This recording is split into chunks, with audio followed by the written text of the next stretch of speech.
கிறிஸ்தவர்கள் அருமையான சபை மக்களே மற்றும் வந்திருக்கின்ற உற்றார் உறவினர்களே, உங்கள் அனைவருக்கும் எனது மாலை வணக்கத்தை சொல்லி ரத்தினா சுருக்கமாக எங்கள் குடும்பத்தை பற்றி, குடும்ப வரலாறை பற்றி, அதாவது ஓரளவு நமக்கு தெரிந்தவங்கிற முறையில் ஒரு சில வார்த்தைகளை இங்கே சொல்ல நான் கடமைப்பட்டிருக்கின்றேன். அதாவது முதலாவது எங்களுடைய தாத்தா ஈசாக்கு நடார், அவங்களுடைய அப்பா ஆபிரகாம் நடார் என்று சொல்வார்கள். அதற்கு கரெக்டாக தெரியவில்லை. அதன் முன்பு ஈசாக்கு நடார் அவங்க கல்ற இருக்கிறது போகும். ஆக இந்த இடத்தில் தான் எங்கள் வீடு ஒரு குடிசையாக இருந்தது என்று சொல்வார்கள்.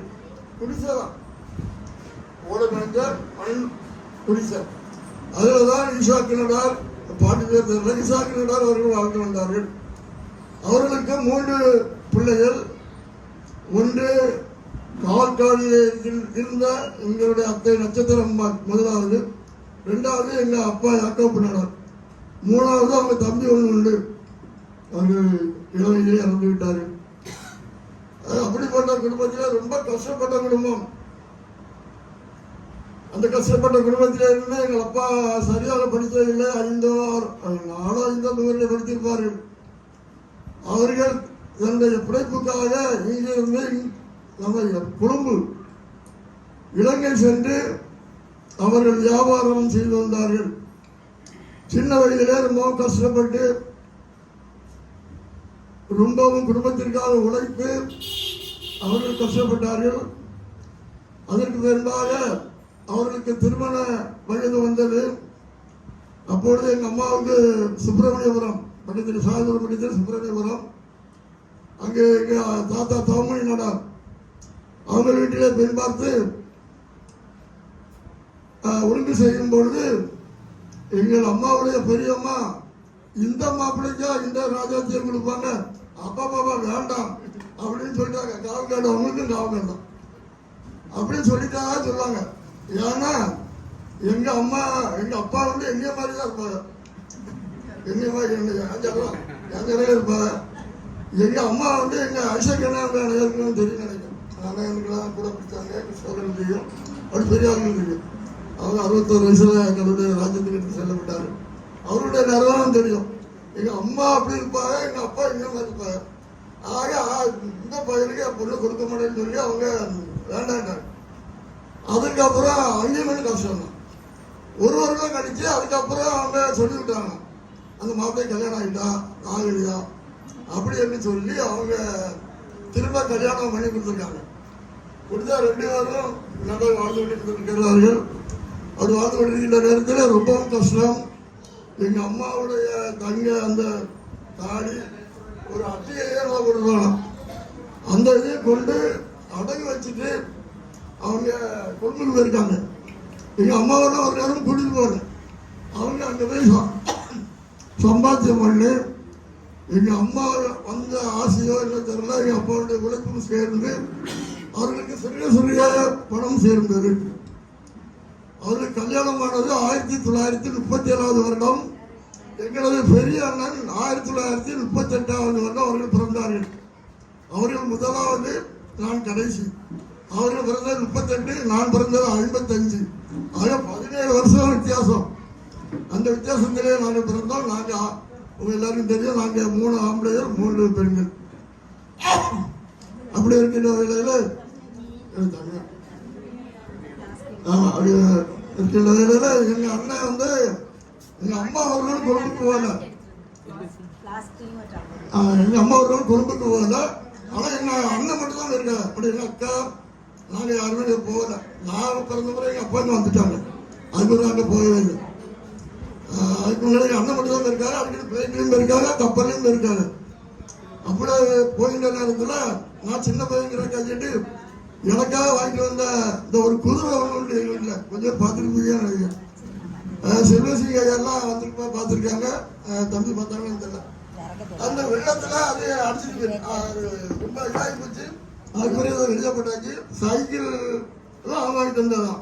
அந்த மாதிரி எங்கள் அண்ணன் மேலே ரொம்ப பிரியமாக இருப்பாங்க. அப்புறம் வந்து 8ஆம் வகுப்பு படிக்கிற வரைக்கும் வந்தாச்சுன்னா நல்லா தூக்கி பிடிப்பாங்க. அந்த மாதிரி ஒரு நல்ல ஒரு நெருக்கமாக, அன்பாக, ஒரு பாசமாக, ரொம்ப உயிருக்கு உயிராக தம்பி வளர்த்தார். அந்த குடும்பத்திலே எல்லாருமே பாசமாக இருப்பார். அதன் பின்பு 1960 அவர்களுக்கு 1962 கல்யாணம் ஆச்சு. 62 மே மாதம் 12ஆம் தேதி முந்தா நாள் தான் கல்யாணம் ஆச்சு. அப்பொழுதுதான் எனக்கு நல்லா, நான் 2ஆம் வகுப்பு தான் படிச்சுட்டு இருந்தேன்.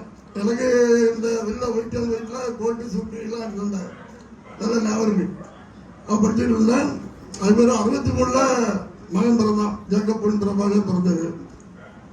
எங்கள் அண்ணி வரும்போது எனக்கு ஒரு தாயை போலதான் அவங்க இருந்தாங்க. எல்லாம் சின்ன பையனா இருக்கிறதால என்னையும் நல்லா குளிப்பாட்டிலாம் விடுவாங்க. எல்லாம் நல்ல சோறு கொடுக்க பற்ற தாயை மாதிரி எங்கள் அம்மாவுக்கு இருந்தாங்க.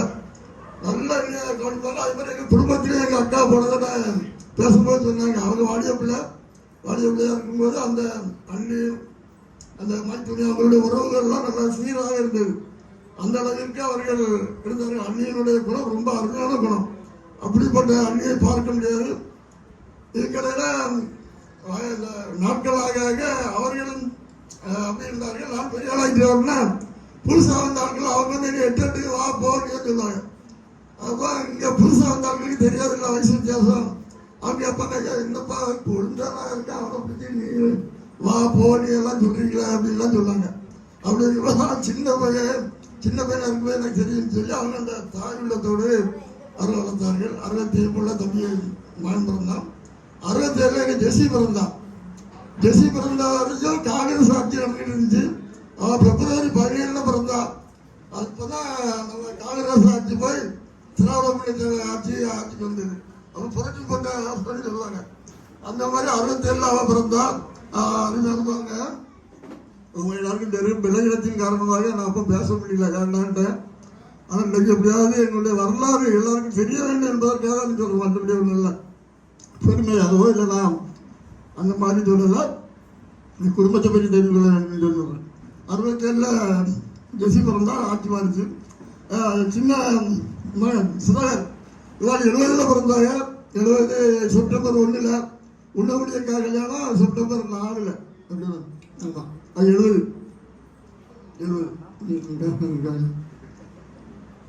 4 அவன் கல்யாணம் முடிஞ்சது. இப்படியாவது குடும்பத்தை மகன் பெங்களூர் இருந்தாங்க. மருமகன் கொடைக்கானல் அந்த எஸ்டேட்டில் வேலை பார்த்தாங்க. ஆனால் குடும்பம் வந்து நன்றாக இருக்கிறது. இதில் என்னென்னா அவர்கள் ஒரு விசுவாச குடும்பம், நல்ல ஒரு அன்புள்ள குடும்பம், தேவனை நேசிக்கின்ற குடும்பம், இல்லை கொடுக்கின்ற குடும்பம். ஆனால் கணவன் மனைவி எங்கே சென்றாலும், எங்கள் அண்ணன் நீ எங்கே சென்றாலும் ஒன்று போதாலும் செல்வார்கள். எங்கள் அண்ணன் போவார்கள். அவங்க எங்கள் அண்ணன் ஒரு பையன் ஒன்று நல்லா போவார்கள். அடியேனும் அங்கே 5 வருடம் அவர்களிடத்திலே இருந்தேன். நான் ஹைஸ்கூல் படித்துக்கிட்டு காலேஜில் படித்து அதில் ஃபெயில் ஆகி அப்புறம் அங்கே கடையில் போய் அங்கே ஒரு 5 வருஷம் போல இருந்தேன் அண்ணன்கிட்ட. அப்போ எங்கள் அம்மாட்ட நான் எப்படி இருந்தேனோ அதே போட்டு தான் எங்கள் அண்ணிக்கிட்ட நான் சாப்பிட்ட பிறகுதான் அண்ணி சாப்பிடுவார்கள். அதே போட்டு அண்ணன் கடைக்கு போக வர எல்லாம் கொண்டு போவார்கள். எனக்கு எல்லாம் புதிதாக வாங்கி தந்ததெல்லாம் அவர்கள் தான். அதாவது எஸ்எல்சி படித்த வரைக்கும் கான்செப்டை போட்டோம். அங்கே பேங்க் அங்கே போனோம்னா எஸ்எல்சி பாஸ் பண்ணோன்னா அவங்க தான் பேங்க் முதல்ல தந்தாங்க. கொஞ்சம் அதற்கு பிறகு ஒரு வாட்சி, அதுக்கு பிறகு அவங்க தான் வாங்கி தந்தாங்க. எடிக்கேர் வாட்சி 110 ரூபா முதல்ல வாங்கி தந்தது. அதான் கல்யாணத்து வரைக்கும் போட்டிருந்தேன். அதை கொண்டு அப்படியாக இருந்தோம். அங்கே மெட்ராஸில் இருக்கும்போது நான் ஜெசியை சைக்கிளில் ஸ்கூலில் வந்து விட்டுருக்கேன். அதான் ஜெசியை பின்னாடியும் சுதாகரம் முன்னாடியும் வச்சு கொண்டு போயிருக்கேன். ஆனால் இப்போ சென்னையில் போக முடியாது. அங்கே அவளுக்கு வந்து போக்குவரத்து அதிகமாகிட்டு அது சைக்கிளில் ஒரு நேரம் கொண்டு விட்டார். அந்த ஸ்கூல் பஸ் வரைக்கும் நேரம் ஆகிட்டாங்க சொல்லி கொண்டு விட்டேன். ஆனால் அந்த மாதிரி இருந்தது. அது மாதிரி ரொம்ப செல்லமாக தான் வச்சுருந்தாங்க. கூட பெரியவங்க அனைவருக்கும் தெரியும். இப்போ கூட கேட்டாங்க, அங்கே 2 கலரை இருக்கே யாருக்குனாங்க. அப்போ எங்கள் அக்காளுக்கு எனக்கு 7 வருஷம் வித்தியாசம். உள்ளமணி அக்காளுக்கு எனக்கும். அதுக்கு இடையில 2 பையனை பிறந்தாங்க. அவன் இறந்துட்டாங்க. அதனால ஏனாலும் அங்கே ரொம்ப எங்கள் வீட்டில் எங்கள் அண்ணன் எல்லா அக்கா எல்லாருமே ரொம்ப அதான் சின்ன பிள்ளையா வச்சுருப்பாங்க. நான் என்ன இது பண்ணாலும் அவங்க ஒன்றும் இருக்க மாட்டாங்க. அது கூட எங்கள் அண்ணியாங்க அது மாதிரி வச்சுருந்தாங்க. நல்லா கவனிச்சாங்க. நல்லா இடம்லாம் நல்லா குடிக்க அங்கே நல்லா கோயிலுக்கெல்லாம் நல்லா போவோம். இப்போ அங்கே இருக்கும்போது நல்லா ஆளுக்குரிய கூட்டத்துக்கு மற்ற எல்லாமே நல்லா போவாங்க. ஏழைகளுக்கு நல்லா உதவி பண்ணாங்க. குடும்பத்தை எல்லாத்தையும் கட்டி காப்பாங்க. உற்றார் உறவினர் இருப்பாங்க. எங்கள் டாக்டர் ஐயா டாக்டர் எல்லாம் வந்திருக்காங்க. இவங்களை இப்போ நல்ல வருமானம் வரும் அதை விட்டு வந்திருக்காங்கன்னா ஏன்னா அவங்க அன்பை பொறுத்து. அதே போல கிறிஸ்தவரத்தனுடைய மகளிர்லாம் வந்திருக்காங்க. சென்னையிலேருந்து நிறைய பேர் வந்திருக்காங்க. மருமக்கள் மாதிரி எல்லாருமே வந்திருக்காங்க. எதுக்கு வந்திருக்கிறார்கள் சொன்னால் அந்த அளவுக்கு குடும்பத்திலே மூத்தாண்ணி அதற்காக அவர்கள் அதுக்கு அதாவது பெரிய நேரத்துக்கு இப்போ ஷார்ட்டாக போயிடலாம். கல்யாணத்துக்கு முன்னாடி போகிறப்பெல்லாம் சுற்றி தான் போகணும். நிறைய பேர் தெரிஞ்சுக்க குளத்தை சுற்றி தான் போகணும். ஆனால் அவங்க அப்பா தான் இப்போ சேர்மன், தூத்துக்குடி சேர்மனாக இருந்தாங்க. அந்த கல்யாணம் பேசி நிச்சயதார்த்தம் பண்ணி முடிக்கிறத விட அந்த ரோட புதுசாகவே ஃபார்ம் பண்ணிட்டாங்க. அந்த அளவுக்கு அந்த செல்வாக்கு மிக்க குடும்பம் கிமு குடும்பம்னு சொன்னாங்க. நல்ல செல்வாக்குள்ள குடும்பம். அப்படி இருக்கிற நிலையில நான் சென்னையில் இருந்தேன். அப்போ நல்லா எல்லா இதில் நான் ஒரு தாயை போல நல்லா இங்கே போன குட்டி செல்ல சட்டை எடுத்தார பண்டிகைகளுக்கு எல்லாத்துக்குமே நல்லா செய்வார்கள். அந்த வீடு நாங்கள் இருக்கும்போது தான் அந்த அப்போ அந்த திராவிட முன்னேற்ற கூட்டம் வந்து அங்கே 12 மணி வரைக்கும் நடக்கும். அப்படி நடந்துச்சு. இப்போ 10 மணி வரைக்கும் நிப்பாட்டிடுவாங்க. நான் 9 மணி வரைக்கும் கடைசியில் இருந்துட்டு இங்கே வந்து சாப்பிட்டுட்டு அந்த 10 மணி பயிற்சி மேலே தான் மெயின் பேச்செல்லாம் பேசுவாங்க. அது 2 மணி நேரம் 1.5 மணி நேரம் பேசுகிறவங்களுக்கெல்லாம் 10, 1:30, 10:30 தான் பேசுவாங்க. அதனால் நான் சாப்பிட்டுட்டு எங்கள் அண்ணிட்ட தான் எங்கள் அண்ணன் சொன்னால் ஒரு மறப்பு எங்கள் அண்ணிட்ட சொல்லிட்டு அண்ணி நான் மீட்டிங்கு போயிடுவேன் ஒன்று ஐயா சார் போயிட்டு தெரியாது. அந்த அளவுக்கு போயிடுவேன். போனால் கதை திறந்து கிடக்கும். வெளியே அந்த கேட்டு பூட்டிக்கிட்டு அந்த கொஞ்சம் ஒட்டு போயிடுறேன். கொஞ்சம் 12 மணி வரைக்கும் அந்த பேச்சுகளை கேட்டுக்கிட்டு அதுக்கப்புறம் தான் வருவேன். அங்கே அப்படி ஒரு சத்தம் இருந்தாலும் போட மாட்டாங்க. இந்த இடத்துலையுமே அண்ணி சத்தம் போட்டது கிடையாது. சத்தம் போட்டு அண்ணி சத்தம் போட்டு அண்ணன் சத்தம் போட்டு அண்ணி சத்தமே போட மாட்டாங்க. அண்ணன் கொஞ்சம் முறைச்சி பார்ப்பேன். நான் அதான் அப்படி போயிட்டு இருந்த வேலையெல்லாம் நல்லா ரொம்ப அன்பாக இருந்தார்கள். அந்த நேரம் நான் 29 கல்யாணத்தில் வரைக்கும் அங்கே தான் இருந்தேன். அதற்கப்புறம் தான் இங்கே வந்தது. அதற்கு பிறகு அவர்கள் நன்றாக வருவார்கள். ரொம்ப அன்பாக இருப்பார்கள். அந்நியனுடைய எதிர்பாராத ஒரு மரணம் சுருக்கமாக முடிச்ச நேரம் போயிட்டு அந்நியனுடைய எதிர்பார்ப்பு நாங்கள் யாரும் நினைக்கவில்லை. இப்படி அவர்கள் சீக்கிரத்திலே தேவடைய ராஜ்யத்திற்கு எடுத்துக் கொள்ளப்படுவார்கள் என்று நாங்கள் நினைக்கவில்லை. அப்படி போயிருக்கும் பொழுது அவர்கள் சொன்னார்கள் எப்படி ஜெபம் பண்ணு அப்படின்னு சொன்னார்கள். ஜெபம் பண்ணினேன். அவர்களும் பீஸ் கொடுப்பார்கள். நானும் சிலர் ஒரு கையை பிடித்து முத்தம் கொடுப்பேன். ரொம்ப அன்பாக அந்த கடைசி காலகட்டத்திலும் அவர்கள் ரொம்பவும் அன்பாக இருந்தார்கள். என்னை பார்த்து ஒரு நேரம் ஃபோனில் பேசும்போது எல்லாருக்கும் நல்லா பேசுனாங்க. நான் பேசுனேன் ஒரே அதில் பேச முடியல. ஏன்னா அந்த அளவுக்கு பாசம். சின்ன வயசுல அவங்க நல்லா கவனித்ததில் நானும் இருக்கு. அப்போ 4 நாள் தான் ரிவன். அந்த ரிவன் வந்து இப்போ கூட ஒரு நேரம் சொல்லிட்டு இருந்தாங்க. ஜெசி ஜமந்தார்கிட்டலாம் சொல்லிட்டு இருந்தாங்க. எட்டு 4 நாளுக்கு ரிவன் ஆகிட்டு வருவாங்க வந்து கொடுப்பேன் அப்படின்பாங்க. அந்த மாதிரி ஒரு அண்ணி அருமையான ஒரு தாயா. அதே மாத்திரமல்ல இந்த அவர்களுடைய மரணம் ஒரு வீட்டில் ஒரு சலசலப்பை உண்டாக்கியது. எனக்கு ரொம்ப கஷ்டமான ஒரு நேரம். அது அண்ணனை விட்டு எங்கள் அண்ணியை விட்டு எங்கள் அண்ணன் புரியாது இருந்ததினால் அவர்களுக்கு எங்கள் அண்ணி இறந்த பிறகு அவர்களுக்கு ஒரு சிறகு ஒடிந்தது போல் ஆகிவிட்டது. அவர்களுடைய முகம் மாறிவிட்டது. அவர்களுடைய எல்லாமே மாறிவிட்டது. அதாவது ஏன் இருக்கிறோம் என்கின்ற அளவிற்கு அவர்கள் வந்துவிட்டார்கள். அது நன்றாக தெரியும். வேதனைப்பட்டார்கள். அதற்கு வேறு பிரதிஷ்டைக்கு நம்ம ஊர் வாழ்க்கையில் எல்லாரும் ரொம்பவே நேசிப்பார்கள். அது ஒவ்வொரு நேரம் ஃபோன் பண்ணும்போது ஒவ்வொருத்தராக கேட்பார்கள். கிருஷ்ணவர் எப்படி இருக்கான், சாலமன் வீட்டு, அப்புறம் தங்கத்தில் எப்படி இருக்கான், ஆபரம் எப்படி இருக்கான், அப்படி பெரிய பெரிய ஆளுக்க மரகத அக்கா, சந்திரனே அக்கா, இப்படி எல்லாருமே பெரிய ஆட்கள்லாம் எப்படி இருக்காங்க, ஊரில் என்ன விசேஷம் ஏன் கேட்பாங்க. நமக்கே தகவலாக இருக்கும். ஊரில் என்ன விசேஷம் அப்படின்னா ஒவ்வொரு வாரந்தோறும் ஃபோன் பண்ணிடுவோம். நான் பண்ணேன் இல்லை அவங்க பண்ணாங்க. ஆக எல்லாத்தையும் காட்டிக்கிட்டே இருப்பாங்க.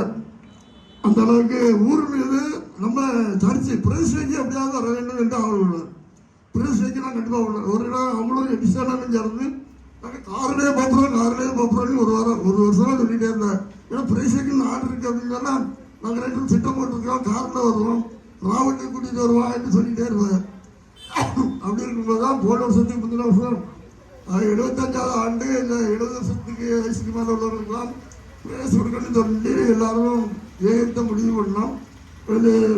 திடீர் ஒரு காரணம் நம்ம சாலமன் டேட்டான அந்த நேரத்தில் அவர்கள் இறைவனுடைய சன்னியானத்தை சொல்லிவிட்டார்கள்.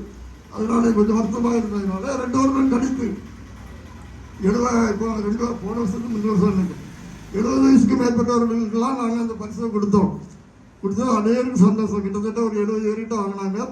அவங்க அதே எங்கள் அண்ணனும் அந்த இதை வாங்கினார்கள், எடிசனும் வாங்கினார்கள். அப்படி பெரிய ஆட்கள் தொட்டு சொல்லக்கூடிய 2 பேரும் மற்றும் நிறைய பெரிய ஆட்களுக்கு ரொம்ப சந்தோஷம். ஆலயத்திலேருந்து ஒரு பொருளை பெறுகிறோம் என்றால் அது ஒரு ஆசீர்வாதம்.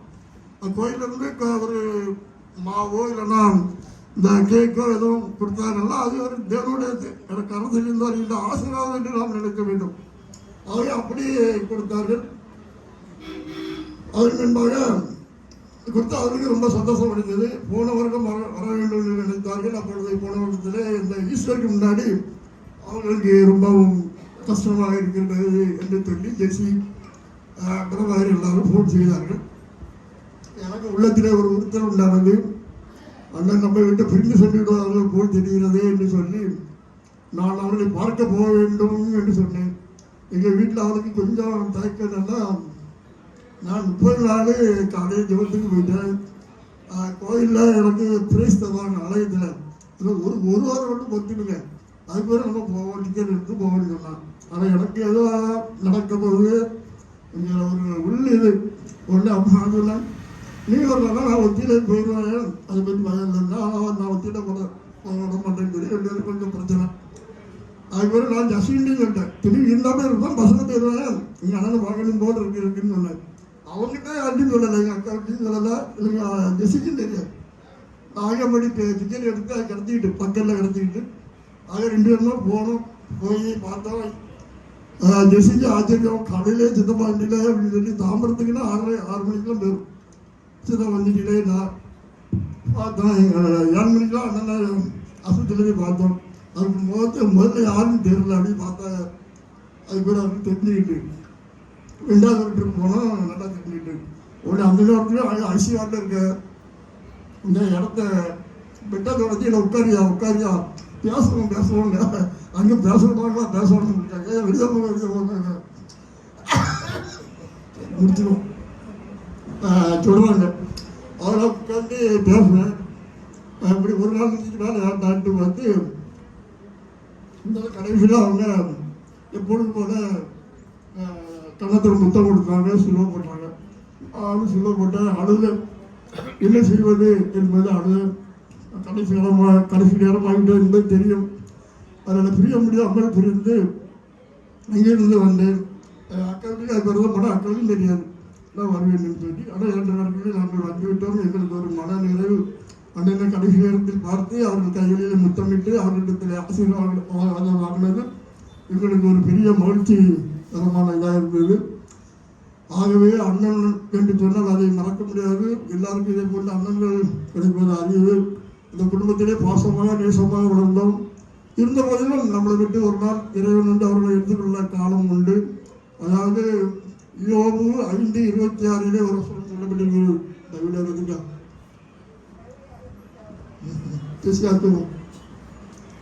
என்ன நீதிமொழி யோபு 5:26